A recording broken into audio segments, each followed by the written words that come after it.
Hi, I'm Adam Johns. He's Mark Potash, and welcome to another edition of our Bears video mailbag where we answer your questions from Twitter. Mark, let's get started. Everybody's talking about Jay Cutler, so let's stick on that topic. This is from Twitter follower Mr. Conrad. In the end, how do you see this Cutler thing playing out?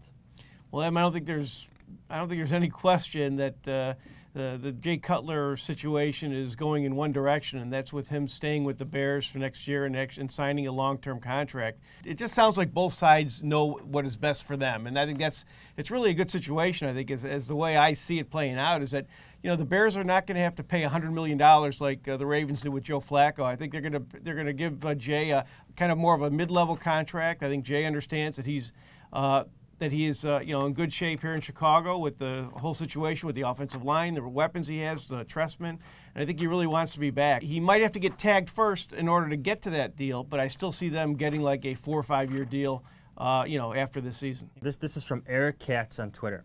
If the Bears do make the playoffs, how far do you think they'll go? Let me start with this one, Mark. Anything can happen once you reach the postseason, and if the Bears do win the NFC North, which is probably their only way of making the postseason, they're going to have home field advantage, and you're going to have a team coming to Chicago in the cold. And look, once you get in the playoffs, look what the Ravens did last year. Look what the Green Bay Packers did a few years ago when they won their Super Bowl, and what the Giants have done. You get in, you get hot, anything can happen here. And the Bears, Adam, I think are a team that certainly qualifies to do the same thing. They may not make it. That is true. But if they do make it, they're definitely a threat because, I think their defense is going to get better. It's going to be good enough if they can get Lance Briggs back. Jay Ratliff that's basically like getting Henry Melton back. I think they definitely have a chance. Even though the Bears might not even make the playoffs, if they do, I could see a scenario developing where they could actually do very well. You mentioned Lance Briggs there, and we have a question about him from Aaron Lemming.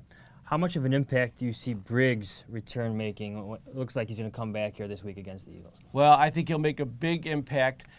Maybe not right away, and maybe not just in the plays he makes, but he's going to help that defense. As you can see, he's been missed. John Bostic has definitely missed him. I think that defense has missed him. The tackling has not been good. I think he's going to have a kind of a more of a residual effect on the defense where everybody just kind of, just becomes a little bit better with Lance Briggs on the field. He's a veteran.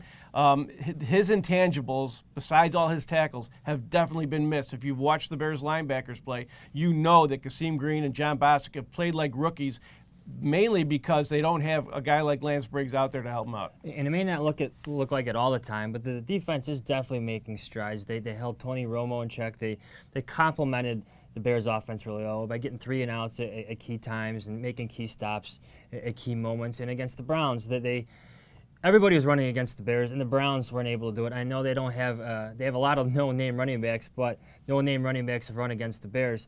And you have a defense that's gaining confidence, and to get an emotional boost like Briggs can really propel them. All right, well, this wraps up this edition of the Bears video mailbag. If you have any questions, tweet at me, at Adam Johns, or at Mark Potash. Thanks for watching. We'll be here next week.